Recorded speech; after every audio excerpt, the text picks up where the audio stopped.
Esiet sveicināti kārtējā futbolā sīkumu nav epizodē.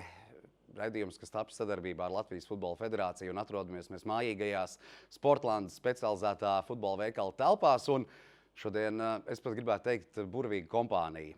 Ar mani kopā divi futbola speciālisti, un kā pirmo es pieteikšu TR Stoneback, kurš ir futbola treneris ar 32 gadu pieredzi un kopš 80. gadu vidus darbojās Coerver coaching programmā. Arturu Biezo jūs droši vien atceraties no kādas no mūsu iepriekšējām epizodēm, un šķiroties Arturam teica, mēs noteikti vēl tiksimies, un šis ir labs iemesls, lai Arturs būtu šeit. Arturs atgādina Latvijas Futbola Federācijas treneru izglītības speciālists un saveš šos divus cilvēkus kopā. Mūsu raidījuma sērijā ir milzīgs izaicinājums, un tajā pašā laikā es ceru ar ļoti taustām rezultātu. Tāpēc vispirms sveicināt, nice to see you here in our podcast. Un pirmais jautājums droši vien trenerim TR. Kas tad vispār ir Coerver coaching un kā jūs pats tur nonācāt un kāda ir jūsu pienākuma? Yeah, so Coerver Coaching was founded in 1984 by Charlie Cook and Alfred Galushian. It was originally the work of Will Coerver, and they met with him and created the Coerver Coaching back, as I said, in 1984. And so that created the business of Coerver Coaching, but also put Will Coerver's work together to create a methodology to teach football. So at that point, in 1984, that's when Coerver Coaching was born. And then from there, we've grown the business now over 51 countries as a football business. And then the methodology is now probably integrated into, well, at least the top federations, top clubs around the world. Kas bija tas, kas noteica Coerver Coaching panākumus un varbūt kur pirmo reizi Coerver coaching sistēma sev pierādīja? He implemented this with young players. What he did was he took the skills of the greatest players at the time and started teaching those skills to the young players. And when Alfred and Charlie came in and turned it, they created a curriculum. And the curriculum put the philosophy of Coerver coaching from, instead of it just being a body of work of just players on the ball, which at the time was revolutionary. There wasn't a player and a ball all over the field. It was one ball, players would run around, they'd get the ball, they would practice and scrimmage. So that was revolutionary, one player, one ball.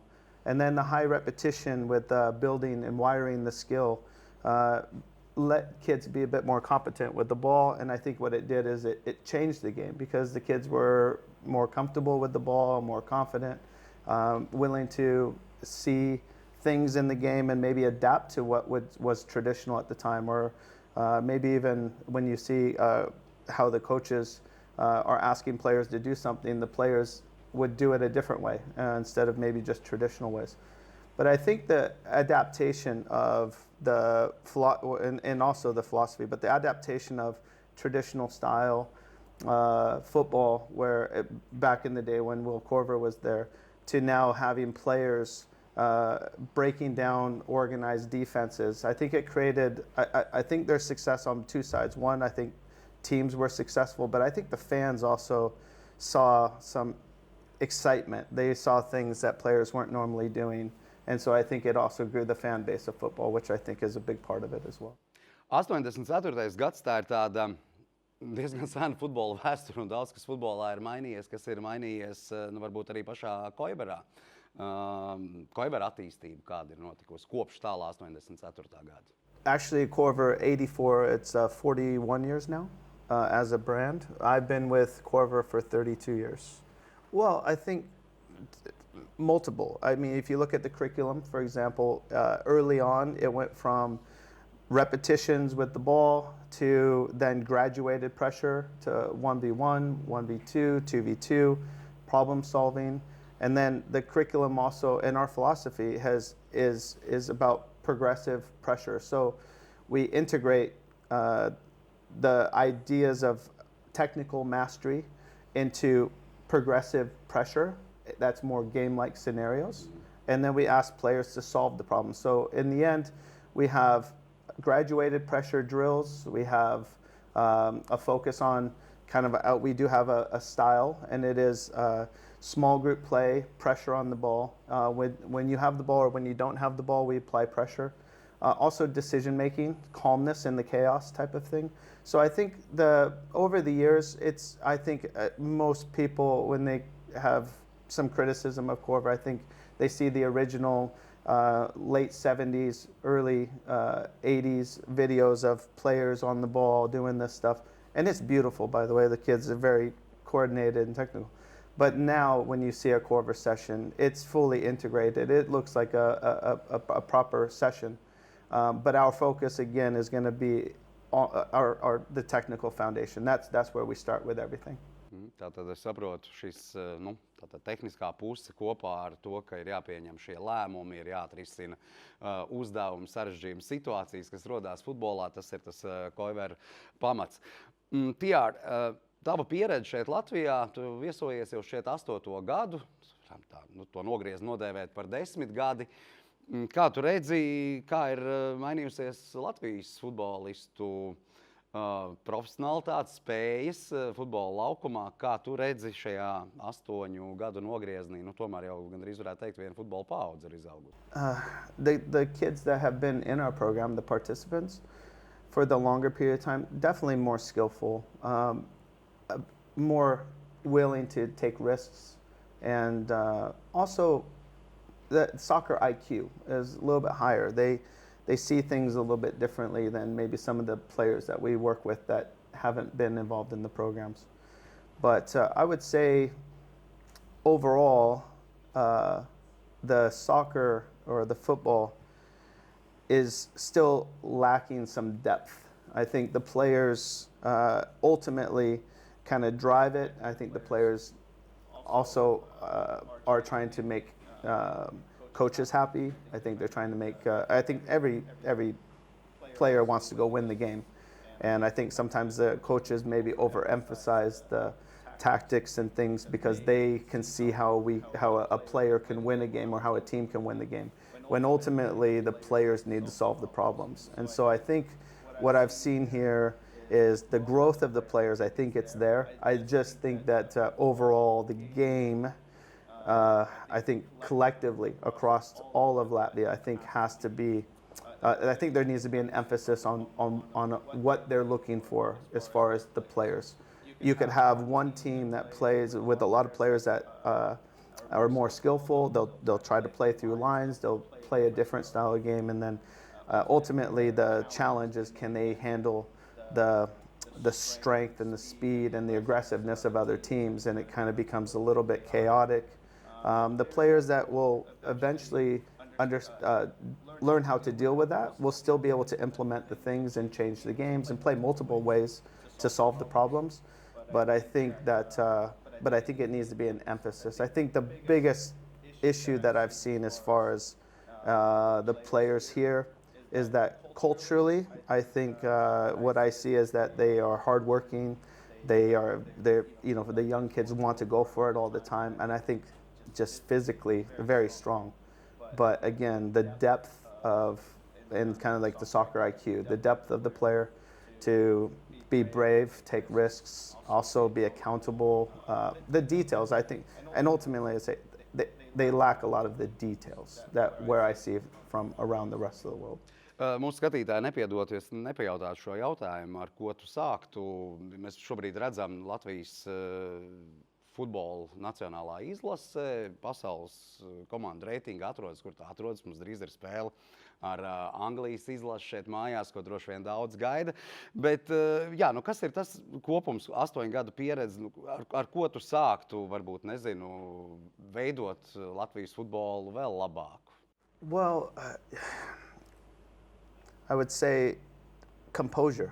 I think when you focus on the technical skill development, what it does, it relaxes the players because they're not thinking about their touch, they're not worried about the ball, they can assess what's happening. And that's when I say depth. I think players should just like when you put a shoe on your foot, it's attached. A football, when it comes to your foot, a footballer kind of comes alive. And I think at all levels, I think players want to express themselves. But sometimes maybe fear of not being able to try to play a certain way.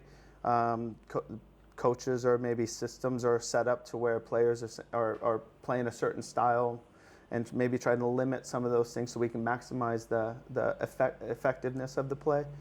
What happens is it almost takes that creativity or the individual opportunities away from the players. And players, but it's also, I think, it's a difficult thing because players need to adapt off the player with the ball. So when I'm looking at holistically from the youngest of ages to even your first team, the players need to be calm. They need to make the decisions. They got to live with the decisions and then deal with what's next. And the more that they do those things and take those risks and understand what happens, it's just about collecting data. Eventually, they're going to get to a point where they understand what they do well and what they don't do so well, and players will adapt. So if I'm not doing something quite well and you know I'm struggling, you will adapt a little bit to help me and play. And I think it happens naturally, but I think at the level where if we're looking at international level and playing with those players, it's almost like a freedom. Like you got to let the players play and let them be free. And it comes from the top down, but it also comes from the players up. I think the players need to demand it, show that they're capable of playing that way, and so the coach and the system will allow it to happen. But I think when we talk about the youngest of ages, I think we have to develop a strong foundation of players that are that everything's wired in where they can accept more tactical instruction, and they can see what's happening and adapt to it rather than just be stuck in their system and try to force that. I mean, ultimately, at the end of the day, in a competition, if it's not working, you need to change. But if you're not seeing it, or if you don't have the capability of doing something else, then you're not going to change. Nu, es saprotu, mēs principā jau atgriežamies pie tās sarunas, kur mēs ar tevi veicām kādu laiku atpakaļ, kādā no iepriekšējām epizodēm. Tātad tehnika, tas ir jebkura laba spēlētāja pamatā, un tad caur kļūdām šie risinājumi, kas tiek atrasti, un spēja ieraudzīt mazliet vairāk par pretinieku, prognozēt, redzēt šo lielo laukumu. Tas ir viss, ko TR šobrīd arī stāsta. Es labprāt tevi iesaistītu sarunā, jo es pieļauju, ka arī tev ar TR būtu interesanti šo tēmu mazliet varbūt dziļāk paņemt jau jūsu specializāciju ņemot vērā. Ja? Tātad treniņu process. Es zinu, ka tu to visu zini un saproti. Kur ir tā problēma to varbūt tiešām masveidīgi ieviest un sākt pie tā strādāt Latvijā? Kur ir formula?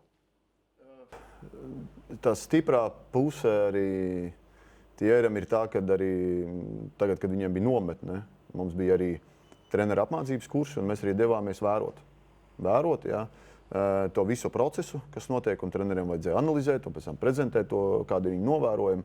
Un pie tā, ko nonāca arī paši treneri, prezentējot, ko viņi arī pamanīja, un tas ir ļoti lieliski, ka viņi to pamana. Kad ļoti svarīgi bija tieši tas aspekts, kad ļoti diferencēta, jeb dažāda bija viņa apmācība. Un tas, ko viņš arī runā par detaļām, ka viņš arī pievērsās tām detaļām. Jo, teiksim, viens aspekts ir organizēt to procesu. Ja? Organizatoriski bieži vien mēs varam norganizēt tā, kā viņi arī organizē. Taču liels izaicinājums tieši apmācība. Kā tu apmāci un ko tu apmāci. Ja? Un tās detaļas, ko tu sniedz, ko arī TRs arī uzsver. And I will have a question here, because I already said that we were analyzing your training sessions with the coaches, okay? And the thing what I emphasize, and I agreed, and what you said, it's very, very important, the details. And how you coach and what you coach.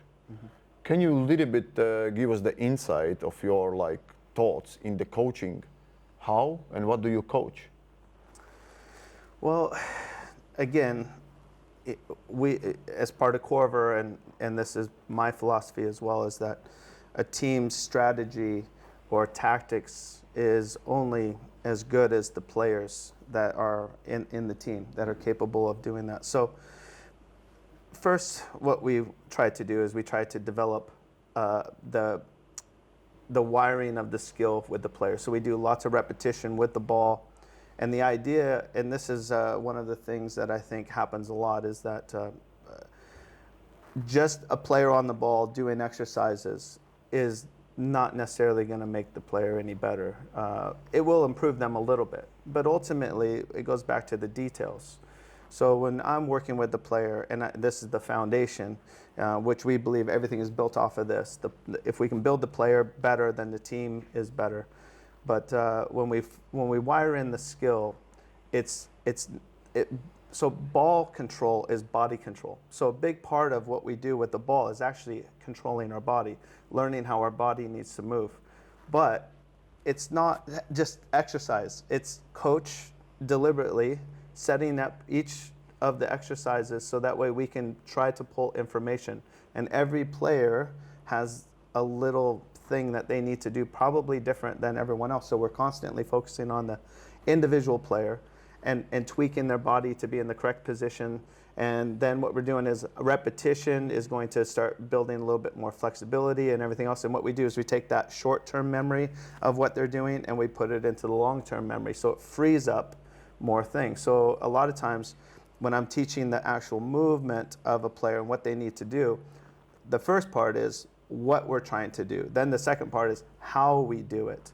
And then it's going to be probably all the components. It's going to be where is it at on the feet. That's the the technical side of where the feet need to be. But then upper body needs to be in control. And so balance points, everything. So all of that repetition, we want to do that so we help the player before we start graduating pressure into more 1v1 style things or 2v1.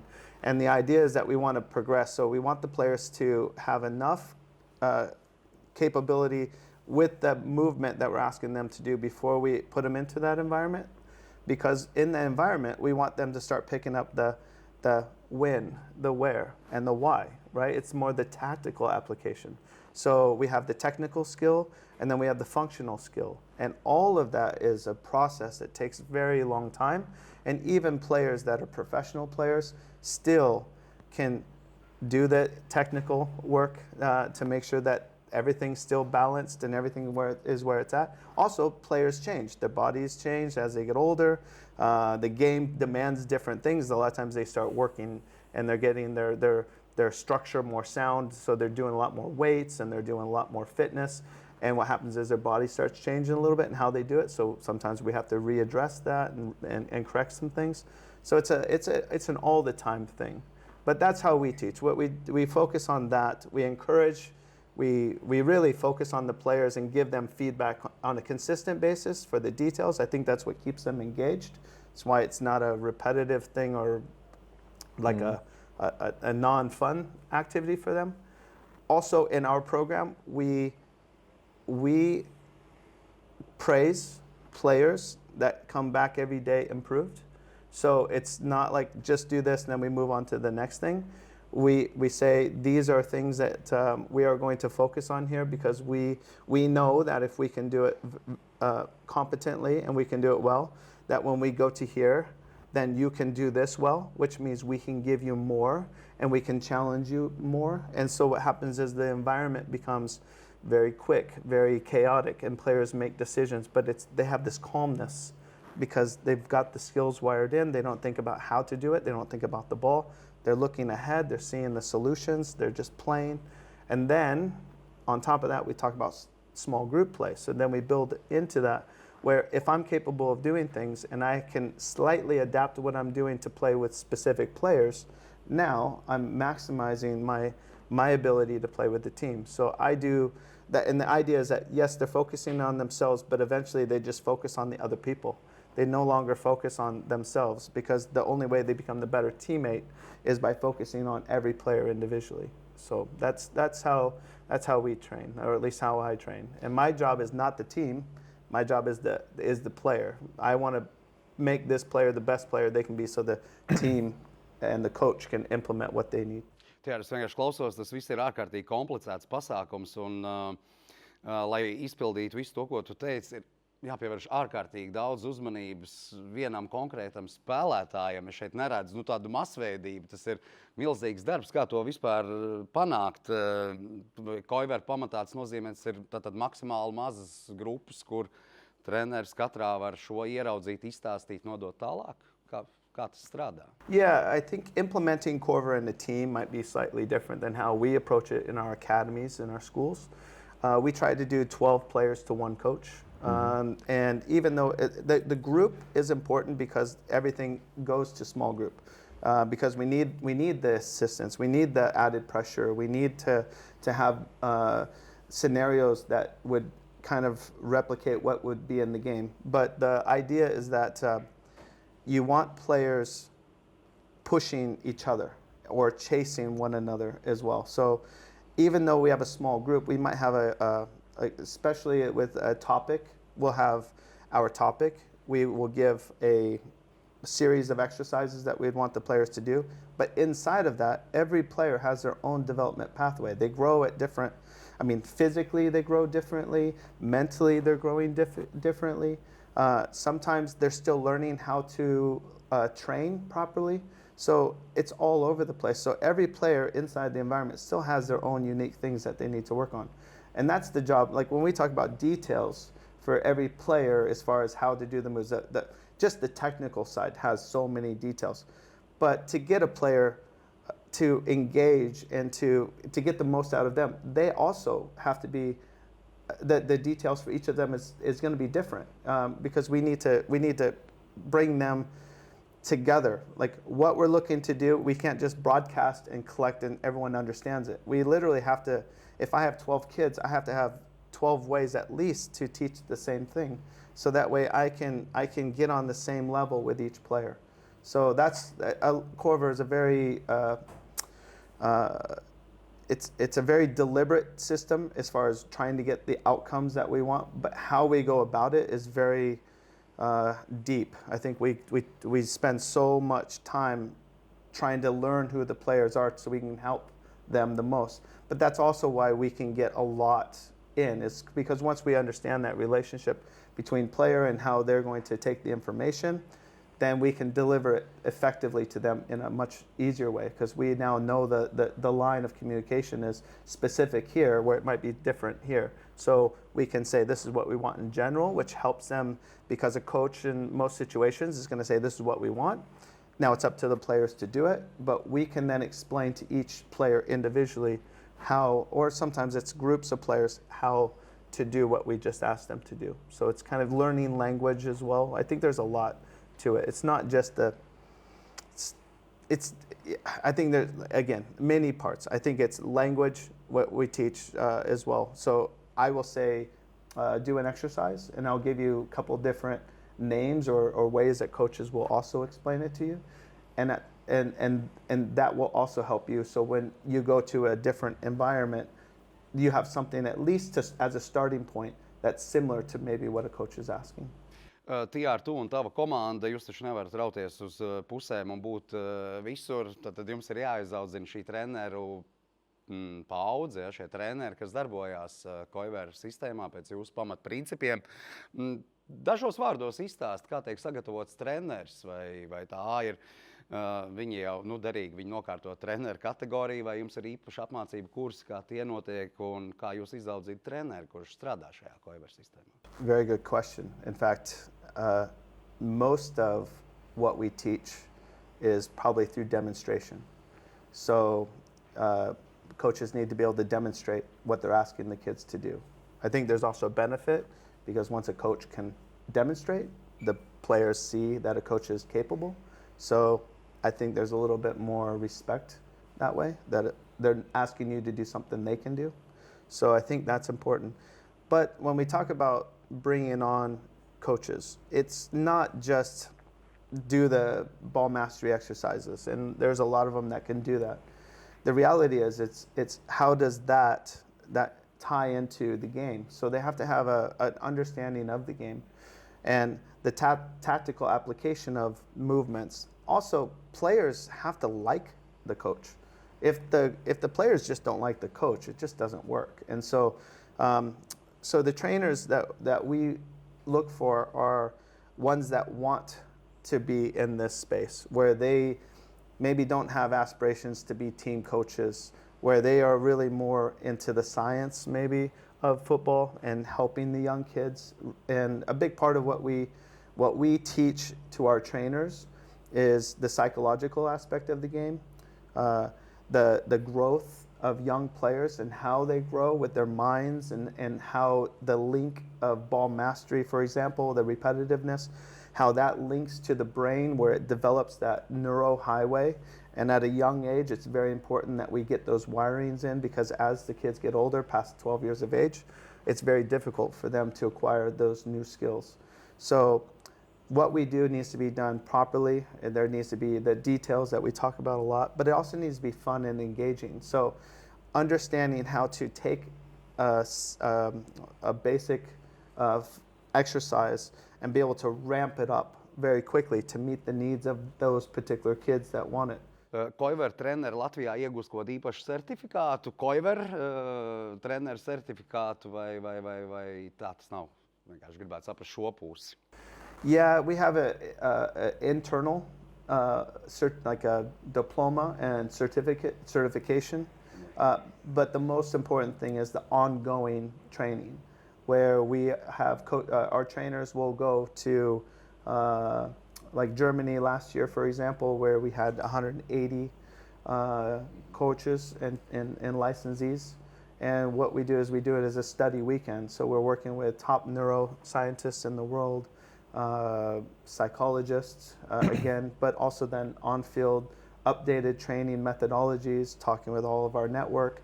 And I think that's the big part of what we have, is that we're constantly integrating new ideas and challenging some ideas.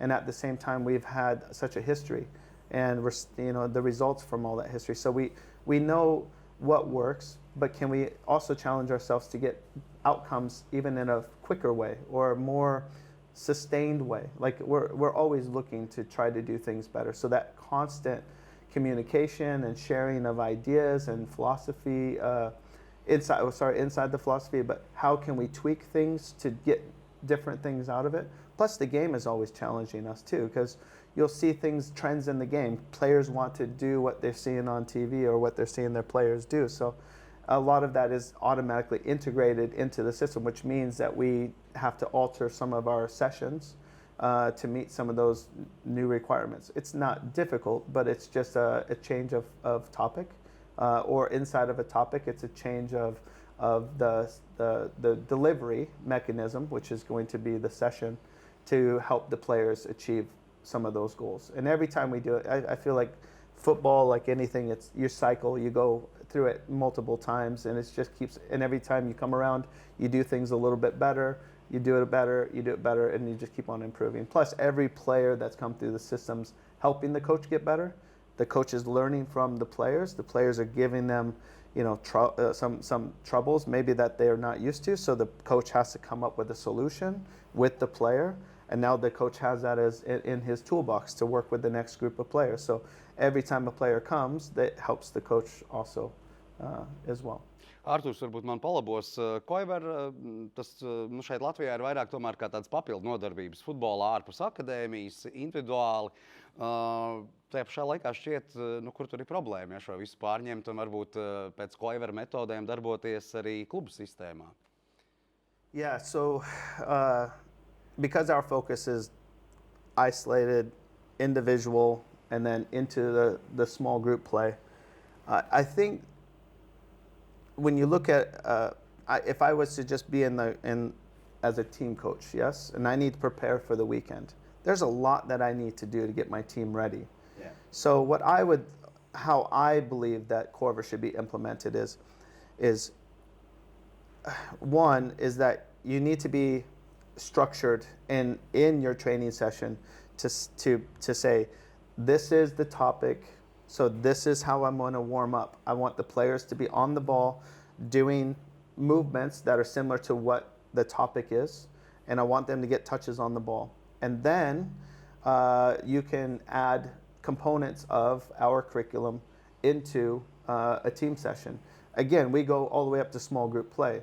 Where we're not going to focus on is this team system, team formation, things like that, and even overall team philosophy. Our philosophy maybe is more fun for the kids because we believe it's get going, get after the ball, attack.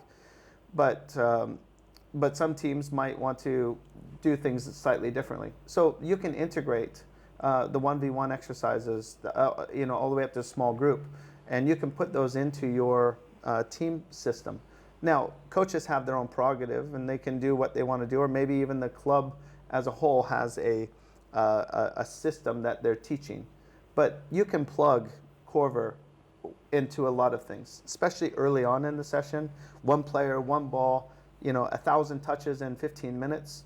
Where if you didn't do that, most likely if it was just go out play, the kids might get maybe 100 touches in a session.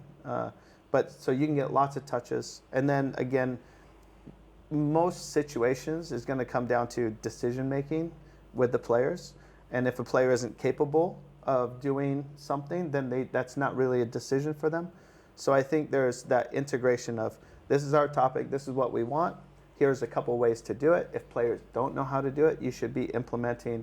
This is where not just the individual isolated practice, but you can then focus on the graduated 1v1. So now doing what you need under light pressure to get the result, and then add the full pressure, and then add the team into the scenario. Also, it's easy to take a situation where you're working on a solution, because in the game we're having problems in areas. So you basically let them play. The situation comes about where they're having the problem, and then you now say, okay, this is what we need to work on. We've identified this is the area. So now let's just isolate that area and let's just focus on that. And that's where, again, Coerver with small group play, we believe that the game is played wherever the ball is on the field, right? So it's always a 1v1, 2v2, 3v3, or outnumber 3v2, 2v3. And that scenario is what you can focus on and you can work on. So I don't want to say you have to implement Coerver from here to there to be successful. I don't think so. I think players that want more can come get more. That's our job. That's what we do, and that's what we specialize in. And I don't expect team coaches to do everything that we do, because they have to get their teams ready. But I think if they have problems that they need solutions for, they can take some of these things and implement it into their sessions, and which I think would help them tremendously. But also, it has to be detail oriented. You can't just put a drill and expect the drill to solve the problem. It really has to be the drill with the details, expectations, and then if the players can't meet that demand, then you got to increase the level of the players to meet that demand. Artur, šeit tevi atkal iesaist, tu droši vien objektīvāk un no malas vari novērtēt Coerver ietekmi Latvijas futbolā. Šos gadus, kopš tāda iespēja ir šo pieredzi iegūt individuāli spēlētājiem, kā ekstra treniņš. Tas ir tā uz aci manāms, teiksim, ka tas uzlabo spēlētāju kvalitātes laukumā, un cik vispār masveidīgs šobrīd ir Coerver, vai tās ir visas kvotas, kas ir izsmeltas, un visas brīvās vietas ir aizpildītas, vai tomēr šī interese vēl nav tik liela? Globāli Coervers būtībā ir par tādu spēlētāju individuālo sagatavotību, un tieši individuāli spēcīgs spēlētājs arī veido to kvalitāti, jo laukumā jau viss izšķirās bieži vien tādās darbībās kā 1-1, 2-1, 2-2, un tā ir sakne visa panākumam, un tieši mums katram trenerim vajadzētu būt tam mērķim sagatavot individuāli spēcīgs spēlētājs, kuri tā gala rezultātā arī sajiet tajā laukumā un spēj arī rast tos risinājumus un radīt panākums arī nacionālā izlasē. Ja? Un tā komandas sagatavošana jau tā nāktu vēlākā posmā, un tieši jauniešos un vēl izteiktā tieši bērnos arī ļoti, ļoti būtiski ir tieši individuāli sagatavotos spēlētājs. Es domāju, ka lēnām mums ienāk tā mentalitāte, kad ir svarīgi sagatavot individuāli tieši spēcīgi spēlētāji, jo, arī, nezinu, ja mēs pavērosim tur basketbolu vai hokeju, to mentalitāti, ļoti daudz uzmanības tiek pievērsta tieši individuālajai sagatavotībai, tieši tam atkārtojumu skaitam, tieši, ka tu varēsi tikt galā 1-1, un pēc tam jau to visu saliek kopā. Un es domāju, ka lēnām viņi ieiet iekšā, kurš varbūt to metodiku sauc par Coerver, kurš varbūt viņi nedaudz savādāk sauc, bet es domāju, ka viņi nāk iekšā lēnām. Tā jau ir pārņemta, un klubos šī individuālā darbošanās arī ir izteiktāk ar spēlētājiem, pamanīt kaut kādas viņa problēmas, mēģināt tās risināt. Tas jau notiek. Ja? Es teikšu, mēs esam tieši pirmsākumos, kad mēs apzināmies, ka individuāli spēcīgs spēlētājs ir nepieciešams un kad daudzi klubi un treneri ievieš līdzīgu vai tādu arī to metodiku. Tas, kas varbūt dažreiz kādi klubi vai treneri baidās, ir, ka viņam pašam būtu jātiek ar to galā un nesūtīt uz tiem individuālajiem treniņiem, vai varbūt tā skeptiski skatās, ja, uz, ko tad viņš tur darīs. Bet, manuprāt, tieši tā metodika pat par sevi ir ļoti būtiska, un būtiski spēlētāji apgūst visas tās prasmes, lai varētu tālāk būvēt to visu. Kādēļ viņa ir būtiska? Tāpēc, ka ja spēlētājiem ir ļoti laba bumbas kontrola, tad viņš arī var vairāk kaut vai skenēt apkārt, kaut vai vairāk skatīties apkārt. Un ja viņš vairāk skatās apkārt, viņš vairāk iegūst informāciju. Un jo vairāk viņš iegūst informāciju par laukumā notiekošo, jo kvalitīvāks lēmums, komandas lēmums viņš arī var pieņemt. Es domāju, mēs esam pirmsākumos, bet mums jākāpina tā izpratne un spēlētāju sagatavošana. Bet kāds skaties, ir ļoti interesanti. Es pieļauju, ka tā ir Coerver nodarbībās, kas attiekās jaunieši puiši no dažādām komandām. Un te viņi pēkšņi strādā pāris reizes nedēļā vai vienreiz nedēļā kopā. Tā ir arī kaut kāda cita pieredze. Tā arī ir kaut kāda tāda lielāka izaugsme. Pamainīt šo vidi, būt kopā ar to, kas varbūt jau rīt parīt būs tavs pretinieks futbola laukumā. Jā, es domāju, ir labi arī sastapties, arī cita vide, citi spēlētāji, viņam ir citas prasmes, jā. Un arī tajās grupās tur jau tiksies tādi motivētākie un varbūt arī savā ziņā prasmīgākie vismaz tajos aspektos, ko tur māca. Ja? Un tas arī būs savu veidu izaicinājums. Un es domāju, arī tā ir diezgan laba arī tāda kalibrēšana. Viens pret viens, kur tu var piekalibrēt arī, kā tu izteici uz tos citu klubu pārējiem spēlētājiem. Ja? Jo laukumā varbūt, kad tu spēlē 11, varbūt tu nemaz tik bieži ar viņu netiecies, jā, bet tur tu viņu satiecies un tu var pārbaudīt savējās prasmes attiecībā pret viņu. Es nezinu, man prasās pēc viena tāda softa jautājuma, TR. Tu vari nosaukt dažus spicākos futbolistus, kur tu vari apgalvot pavisam droši, ka no šie futbolisti ir auguši caur Coerver sistēmu. Yeah, I mean, we've got local players with the Seattle Sounders, MLS, and a couple other players that are currently playing right now out of that same age bracket that came out from our programs. But that's just locally in Seattle. But when we look at globally, you know, the late Gerard Houllier, we had him out in California with the American licensees. And he shared with us, you know, that with Clairefontaine, the academy, that they adopted Coerver very heavily. They were training their coaches, and it took some time to train their coaches. But he said every kid that came to Clairefontaine was a Coerver kid. So he strongly believes that most of the French players, you would say, are Coerver kids. But I think if we look at it, so we work with a lot of the clubs, like with the coaches' education, and a lot of them have adopted the Coerver methodology, and somewhere it's probably in their library and what they're doing. But as far as actual like Coerver kids that were with Coerver, I'd say Will Coerver did say that Arjen Robben was going to be the best player in the world. I think he was the last player to kind of work with Will Coerver, but he would say definitely he was a Coerver kid.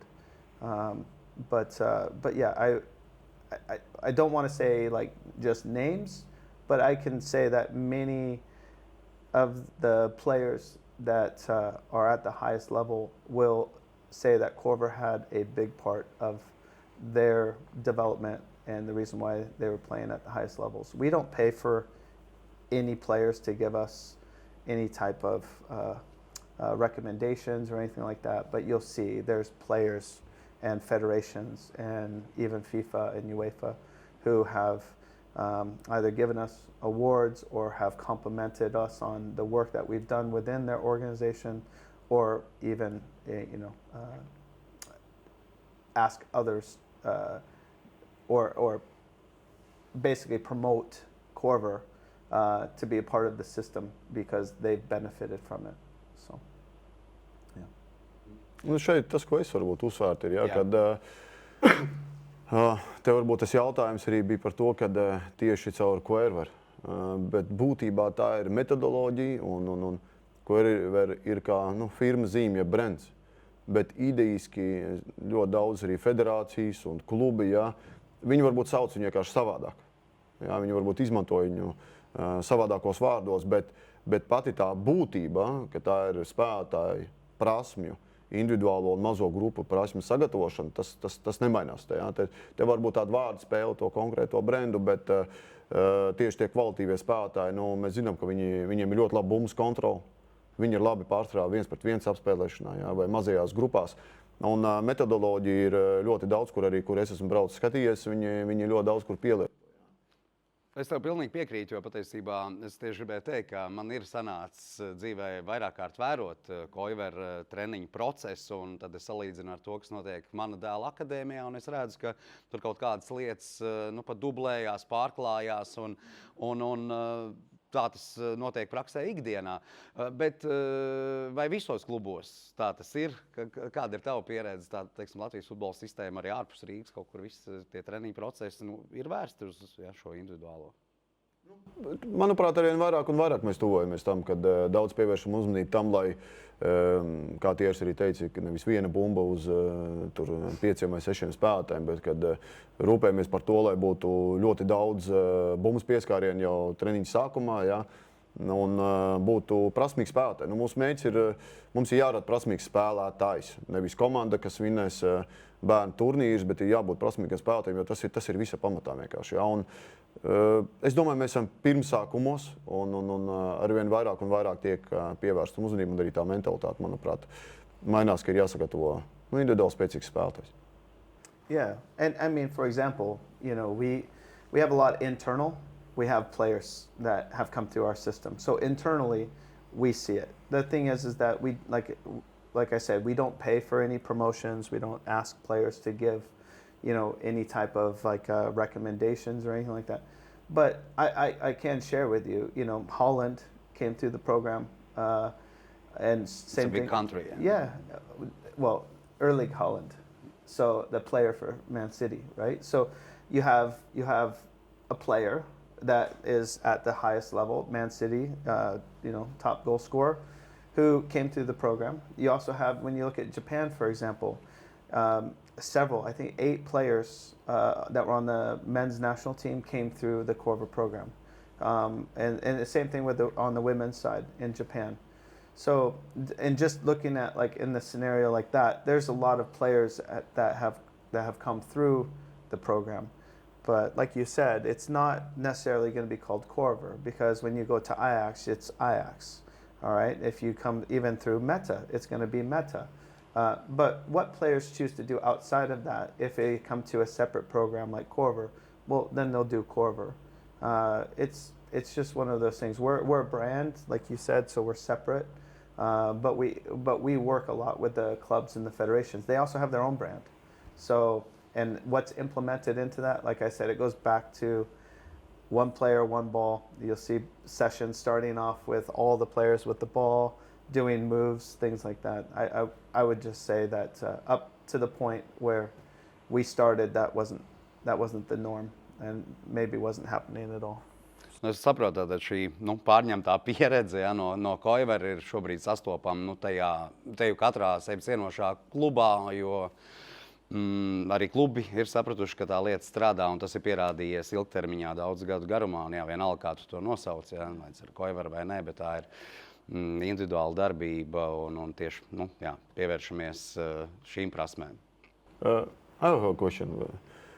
What would be your, tips or suggestions for our coaches who are listening to this, and how to start to implement maybe in the beginning in a club? Are there any tools or tips that you can give, how to implement it? Yeah, I would say that it has to be part of the philosophy. I think you have to agree that the important part is that we focus on the players and bring the skill level of the players up, and that focus is going to be a long-term focus. It's not going to happen with 2 training sessions a week for 30 minutes. It really needs to be a driven idea from top down that every player is going to have a strong foundation, so we can build on top of that. And you then need to focus on 2 parts. One is the coaches that deliver it need to be focused on that, and they need to really understand that it's all over the place with players, that they'll have to be a kind of a master themselves to understand how to deliver it the best, and that'll take time. So all of this is going to take time. The second is the deliberate session planning. You have to say it's important for the players to wire in these skills and then progressively get into those 1v1 situations and small group play. And you have to have that as a standard of part of your curriculum. If that is implemented and that's what's expected, and no deviation where all teams are doing other things and only one team and one coach is focusing on it, it's not going to happen. The players need to believe that by doing this is how they progress through, not just an option. And so I think how, as a coach, would be to maybe go to the club and say, is there a way that we can, across the board, implement this at certain age groups? And I would say really focus on the under 12s and lower. After that, the players, if they want additional, can go do that. But under 12 and below, I think it's necessary. Because ultimately, if I'm an under 17 coach, if I want to implement or change some things, I need players that can actually do what I'm asking them to do. If I have to stop and go back and have to train them individually to be able to have the skill sets just to do what I am asking them to do, it's, first off, they're older. It takes much longer to get it wired in. Second, I have to get ready for a game. And if I have to spend time on that, my team's not as organized as it needs to be. It's going to be a struggle game day. So really at the younger age groups, it's really a commitment to that. We are going to build the foundation. Every player, the expectation is they're going to be more competent on the ball, and with the hopes that we can deliver more comprehensive football as they get older. But at this age, we have to get them comfortable with the ball. And more, I would say the most important thing is that we have to allow the players' creativity. So instead of trying to create a system where we're going to play to get results, I think at the youngest of ages, it's create a system. Like, you can have a philosophy, you can have the system, but inside of that, give the players the freedom to play and solve and see how they can do it. Because ultimately, like I said, we learn from players. I see many different ways to do the same thing, and sometimes I'm thinking, no, don't do that, and then the player solves the problem, and immediately I'm like, that's another way. Thank goodness I didn't say anything. I let the player play. So I think that's how I would say coaches would need to implement it. So you said under 12 focus and below? Below. Yeah. What would be like, on your thoughts, when to start, when to look for, when to start these skill developments, like the age group? As early as possible. Because again, it's wiring skill, right? And the thing is, we're talking about football, but at the end of the day, it's life, social skills, health for players. So our approach is really, like, at the end of the day, we want players to be better people. And football is part of it. So at the very youngest of ages, if you can teach these things, how to move better with your body. Remember, body control is ball control. So now they're moving their body more efficiently, more effectively. The earliest that you do that, they're going to be able to take more information in at a younger age. So yes, there's going to be some repetition, but it also needs to be delivered in a fun way. So it wouldn't be the same as an under 9, like an 8-year-old and a 5-year-old. You're going to teach some similar things. In fact, good 5-year-olds are going to learn same as 8-year-olds, but it's a progression based off, it's not just age, it's the ability of the player.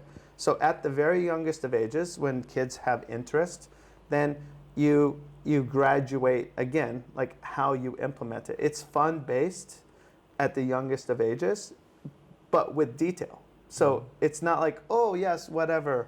It's details. It's, for example, swimming. We don't just say, hey, jump in the pool and everything's fun, because if the kid drowns, that's not good, right? That's so not good. what we do is we go step by step. We make sure that they learn how to swim, so that way they're safe. Now, once we know that they can swim and they're safe, then we give them more freedom to play and do other things and not worry so much. I mean, we can keep an eye on them if we, if we're doing our job, we should probably always keep an eye on them, but allow them more freedom to do more things and to explore and have more fun with their friends that are older, right, or more capable. So if they're in the deep end jumping off, we know that they're safe. But that's the first, and that's why I say at the youngest of ages, you implement it, but you have to implement it in a way that's still fun for the kids. And when I say fun, what I mean is we want the kids not to just do repetition, but kind of hidden repetition, where it's more about chasing and running and activities where, there's engagement and they're smiling and they're laughing. They're not committed footballers yet. At this point, we're gradually bringing them along. TR, man ļoti gribētos dzirdēt tavu pieredzi, vispār tavu vīziju. Arī daudz tiek runāts par to, ka līdz kaut kādam zināmam vecumam futbolu vajadzētu spēlēt bez rezultāta, atsaucoties tevis teikto par to, ka ir vajadzīga šī kreativitāte, kļūdu risinājumi, bet bieži vien to varbūt spēlētājā nokauj komandas trenera vai kluba redzējums, ka spēles ir jāuzvar ir turnīri, ir jābūt pirmajā vietā.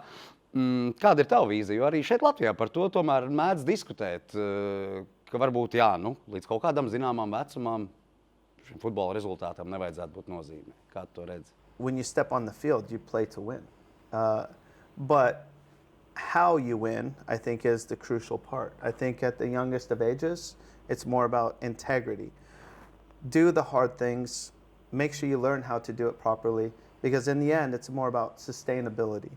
So I don't think at the youngest of ages that the coaches necessarily need to, because the coaches are smart, they see what's happening, they can alter the environment to get a result. I think sometimes I would say try not to do that as much, because you really want the players learning how to solve the problem. And it's easy to take the players after the game, teach them that moment, and let them see if you can get them to understand what's happening and see if they can adapt and change. But also understand pressures with clubs and teams, and especially where we're at. Kreativitāte un baile pieļaut šīs kļūdas, lai neiegāstu komandu. Tas stāsts ir par šo psiholoģisko momentu, tādā, teiksim, agrā vecumā. Un iespējams spēlētājs tātad sevi apspiež šo vēlmu būt kreatīvam un pieļaut kļūdas, jo viņš baidās iegāst komandu, sāpināt treneri un negūt vēlamo rezultātu. Es par to vairāk. Yeah, but playing the game is putting yourself in that position to make the mistake. It's also putting yourself in a position to be successful and maybe have the game winner. So it's really, it shouldn't be the fear of what the result is. It should be, for a young player, when I say creativity, it's not, I think a lot of people think, oh, it's dribble, and no, it's really about solving a problem a different way. It's playing a pass earlier than maybe what a coach wants, or later than when a coach wants. And so they shape it and they play it and they get the result that they want, or sometimes they don't. But at a young age, the idea is to explore, to learn. I think coaches, when the result is the main factor, the coaches will try to not let so much of that happen, because again, the fear of that mistake happening. And I think it also makes the players a bit anxious and a bit nervous, and I don't want to lose. I don't want the coach getting on me because we've lost the game. The focus, especially with the players, and with the coaches, I think at the youngest of ages is very simple. I think players play to win. I think it's completely fine. I think coaches need to be a little bit more reserved and understand that it's not about winning today. It's about teaching them how to win in the future and be more consistent winning in the future. Most of these players, it's not going to be winning in football. It's going to be winning in life.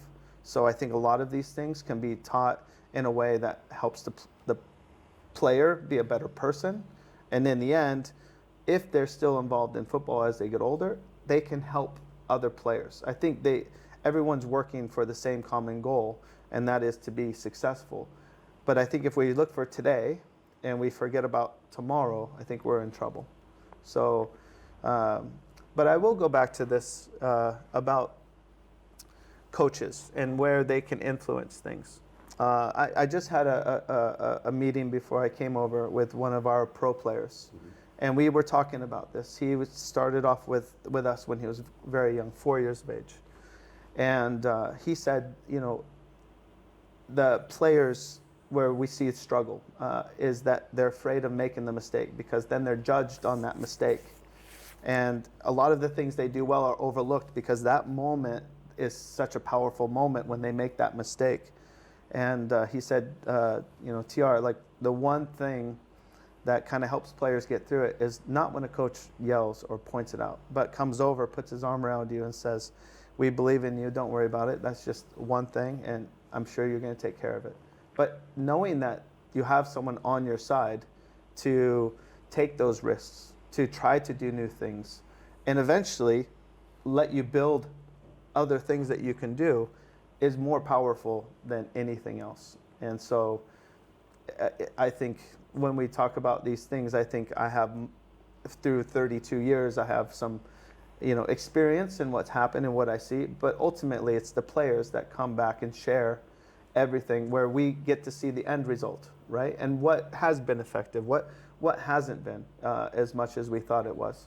But ultimately, hearing from him, that whole thing about a coach is in your corner, you know, kind of really, it doesn't matter what the results are. It's really more, you should feel more whole that you had the opportunity to go compete against somebody and that playing, and then those moments being able to make decisions and then learn from that, or at least those are your takeaways, so you can then focus and work on those things.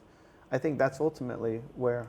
Artur, jā, piedod, es pirms tu uzdod jautājumu, kāda ir tā situācija? Tu taču pavēro, treneris ir spēlētāju pusē, vai arī vēl ir kur pastrādāt šajā virzienā? Treneris, vecāki, jauniešu turnīros. Tu taču droši vien esi redzējis, kas notiek dažkārt laukuma malā un tribīnēs.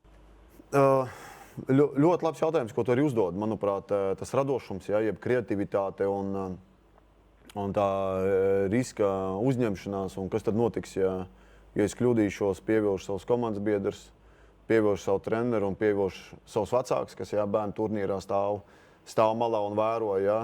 Tas ir ļoti, ļoti būtisks. Protams, ka tāda riska kalkulēšana, menedžēšana ir svarīga. Ja. Taču es teikšu, ka visbūtiskākais ir pats treneris vai kluba vadība, jo tā kā Tieris arī teica, es absolūti piekrītu. Vajag uzvarēt spēles, bet jautājums ir, kā tu viņus uzvar, un īpaši tieši bērnu futbolā. Ja? Un, tur jābūt trenerim noturībai un jāiznes arī tā informācija līdz vecākiem, jo bieži jau trenerim ir bail no vecākiem. Ja? Tāpēc, kad vecāks jau, viņš nav tik ļoti dziļi iekšā tajā futbolā, un viņam varbūt tas vienīgais rādītājs, ko viņš redz, ir tas rezultāts. Ot es vinnēju tur 5-0 vai 13-0, ja? Kā tur var treneris U8 vecumā ielikt, ja? Pēc tam lepoties, cik tad goli ir iesist. Ja? Treneris turklāt tiek pamācīts spēles gaitā par nepareizi izdarītām maiņām. Ja, kāpēc mans dēls ir no laukuma, tāpēc arī ir šis sliktais rezultāts. Jā, ir jāizglīto trenerim, ir jābūt tai noturībai.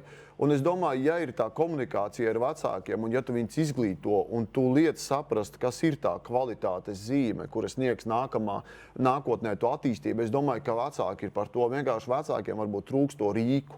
Ja, lai novērtātu to kvalitāti. Bet, ko var redzēt bērnu turnīros? Ja? ir salīdzinoši viegli panākt tomēr to rezultātu. Ja? Bieži vien, ko dara, jau uzsāk, piemēram, uzbrukumu no vārtiem un dod garu piespēli. Ja? Un daudzās vecuma grupās ļoti grūti tikt galā ar tādu garu vai lēkājošu piespēli. Un kas tālāk sako? Spēlētājs vienkārši apstrādā to bumbu un veic vēl vienu tālsitienu, un vārti ir gūti. Kāpēc? Tāpēc, kad tas mazais bērns bieži vien tajos vārtos, tur 2x2, piemēram, viņš fiziski nevar aizsniegties. Ja? Un tāpēc tas nebūs nekāds jaunums, ja arī mums ir tādi noteikumi, ja, piemēram, kā izspēlēt tautus, kā uzsākt uzbrukums. Ja, jo bieži vien tās ir vienīgās metodas, kādā veidā tomēr likt spēlēt to futbolu attīstošā veidā. Ja. Piemēram, tur Vācijā viņi samazina vārtu augstumu, lai tas vārdsargs spēlētājs var aizsniegt līdz tam bumbam. Teiksim, ir uz rezultātu balstīts treneris un ir uz spēlētāju attīstību balstīts spēlētājs. Piemēram, uz spēlētāju attīstību balstīts treneris. Viņš bieži vien rotēs tos spēlētājus. Dažreiz varēs pamanīt, ka vārtos iestājās varbūt pat spēlētājs, kuram ir bail no bumbas un kurš ir ļoti maz auguma. Un es bieži vien vēroju, ielaižu vienus vārdus, ielaižu otrus vārdus. Un priekš manīm es skatos treneri, ko viņš darīs. Vai viņam būs tā noturība saglabāt to spēlētāju tur, vai nebūs. Un, ja es redzu, ka tomēr saglabā, un bieži novēroju, ka bērnu futbolā viņi zaudē tās spēles, jo viņi rotē tos spēlētājus, dod vienādu spēles laiku. Ja? Tad tas ir treneris, kurš ir vērsts uz spēlētāju attīstību. Ir treneri, kuriem vārdsargs visu laiku nospēlēs tikai vārtos, bērnu vecumā. Ja? Un tas viens uzbrucējs, kurš ir pāraudzis, varbūt pārējos, ja, tur, viņš arī tikai spēlēs uzbrukumā. Tas ir uz rezultātu balstīts treneris. Viņš piekopja tādas taktikas. Ja? Un nākotnē, ja tu nerotē arī tos spēlētājus, kaut kā pa pozīcijām, es uzskatu, tā ir specializācija. Viņš pierod tikai spēlēt tur. Viņam prasmes neveidojās. Kur viņš spēlēs nākotnē? Neviens nezinu. Kā mēs arī iepriekš esam runājuši, bieži vien aizsardzībā spēlē spēlētāji, kas agrāk varbūt spēlējuši uzbrukumā. Ja, un viņam tās prasmes nav. Līdz ar to ir ļoti būtiski, vēlreiz tā kā TR saka, rezultāts ir būtisks. Nē, es domāju, ka vajag vinēt tās spēles, ir jāmāc vinēt. Jautājums ir kā? Kā tu to izdari? Ja, kā tu to izdari kā treneris? Vai tu pielieto taktiskos principus jau spēlējot tur U6, U8, jau tādus komandas taktiskos principus? Vai tu tomēr lietas spēlētājiem sākt ar īsām piespēlītēm? Mēģināt apspēlēt, ja, to spēlētāju, nevis dot garo piespēli. Mēģināt ar maziņām tādām īsām kombinācijām. Rotēt tos spēlētājus. Ja. Ir valsts federācijas, kuras arī ir ieviesuši, manuprāt, pat līdz U13. Visiem vienāds spēles laiks. Visiem spēlētājiem komandām. Vienāds spēles laiks. Noteikumi, ka vajag rotēt pa pozīcijām vēl. Ja. Šeit jau kur bieži vien būs lieta, ka ja mēs ieviešam arī tādus noteikumus, ja, vai visi viņus ievēros, ja, kāds meklēs izejas, lai vinnētu tos turnīrus. Un te ir jautājums, TR šobrīd ir Latvijā, tu esi pieejams visu laiku, tātad arī ņemot vērā tavu specializāciju, ja tātad treneru izglītības speciālists. Cik liela interese ir par TR ierašanos šeit, vai TRs ir pieejams, konsultēt, aprunāties ikviena kluba treneri, kurš izrāda tādu interesi, un kā tu redzi, vai šī atsaucība ir, vai tā varētu būt lielāka? Tātad jautājums jums abiem. Tiem, kuriem ir interesi, tie iesaistās, bet, manuprāt, būtu jābūt daudz lielākai. Un, kā es arī minēju, kad treneru kursos mēs arī veidojām sesiju tieši speciāli pielāgojoties šai nometnē, tad, lai viņi redz to augšējo galu, un tie treneri, kas bija klāt, viņi ļoti atsaucīgi novērtēja. Es domāju, ka vienkārši arvien vairāk ir jāienāk vispār tādai metodikai, un jo vairāk treneri ir pielietos to, jo arī pašiem vienkārši būs arvien vairāk interesi, ja, kā to pareizi darīt, kā to darīt labāk, kā to visu uzlabot. Ja, jo darbs dara darītāji. TRam varbūt jautājums, jā, vai tu ierodoties Latvijā uz šo nometni, vai tu jūti interesi par tavu ierašanos, vai ir kāds treneris, kas tevi individuāli uzrunā, kaut kur sarakstē sociālajos tīklos vai caur Latvijas Futbola Federāciju ar vēlmu pakonsultēties, parunāties, gūt šo pieredzi, paskatīties treniņu procesu? On the player side, because I've come here now for 8 years, I've seen many players over that period of time, and the relationship is established as far as they understand I'm here to work with them, to help them out, but I'm also here to answer any questions they have. So they know that I'm in their corner trying to help them. But as far as coaches and things like that. I think periodically there's some interest, but I think it's in general. I think a lot of the clubs outside of the clubs that we work with, I think they're busy doing their own things. I don't see them out there. You know, of course, the individual development and coaches have to think about a lot about it. Okay, so they have to try to implement in their sessions. Also, maybe use these extra trainings so they can focus more on team development and, you know, but always behind the player, the parent is most important. Okay, and how parent can support in the development of the kid, basically. Yeah. So we believe that it all starts from home, right, from the parents. And but when you talk about support, how do you support? I think it is support. I think first off, the parents have to show interest in what the child's doing, and I think instead of always giving their own opinion on things, it's really more about asking pointed questions to the children and having them reply.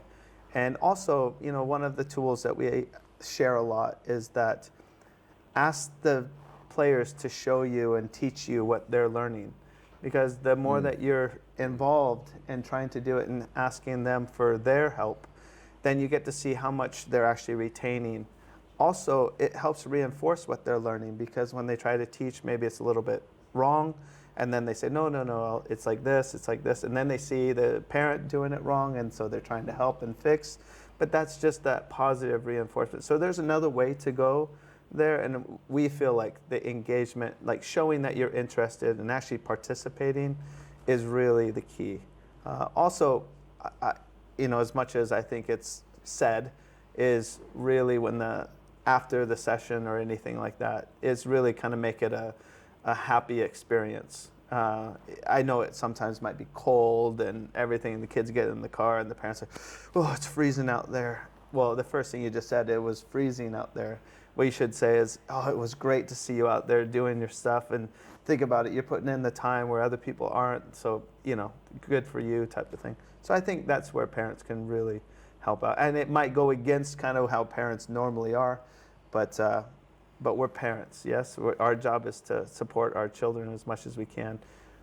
So I think in football, it starts with the family, and I think it's almost like, as much as we're talking about educating trainers, educating coaches, educating players, a lot of it's also we need to be educated as parents on tools, like what tools can we use to help our players. Burvīgi. Man šeit ļoti labs noslēgums, zinot, ka mūsu auditorijā ir arī vecāki tieši lielākiem vai mazākiem futbolistiem. Paldies, ka skatījāties. Paldies Artūram, paldies TR, ka atnāc un padalījies ar savu pieredzi. Tā šeit ir nenovērtējama, un es ceru, ka izbaudi arī vasaras noslēgumu šeit Latvijā. Novēlu tev vēl saulainas dienas un, protams, arī profesionālajā darbībā sasniegt arvien vairāk tās dzirdīgās ausis un šo savu futbola kaislību pārnest arī uz mūsu treneriem, spēlētājiem, lai mūsu futbols kļūtu stiprāks, labāks un konkurētspējīgāks. Paldies!